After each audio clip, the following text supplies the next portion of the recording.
Hello साथीहरू, आज चाहिँ के मैले घरमै जेरी बनाएको थिएँ।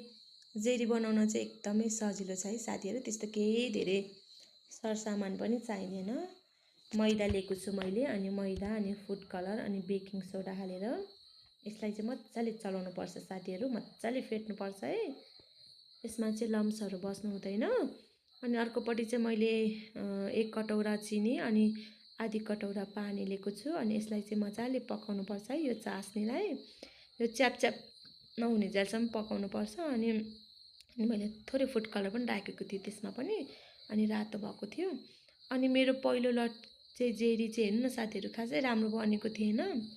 अनि यसलाई चाहिँ फर्काइ पकाएपछि चाहिँ अनि यता अर्कोपट्टि चास्नीमा चाहिँ यसलाई मजाले डिप गर्ने, धेरै बेरसम्म चाहिँ राख्नु हुँदैन, निकालिहाल्नुपर्छ। अनि मेरो अर्को लटको जेरी चाहिँ हेर्नु साथीहरू कति राम्रो बनेको थियो कि। त्यसपछि चाहिँ राम्रो बन्दै गएको थियो कि साथीहरू। अब घरमा खानुको लागि आफूले बनाएको हेल्दी पनि हुन्छ, अनि यतिको त चलिहाल्छ नि है साथीहरू। बाई साथीहरू, आजको मेरो भिडियो सकियो।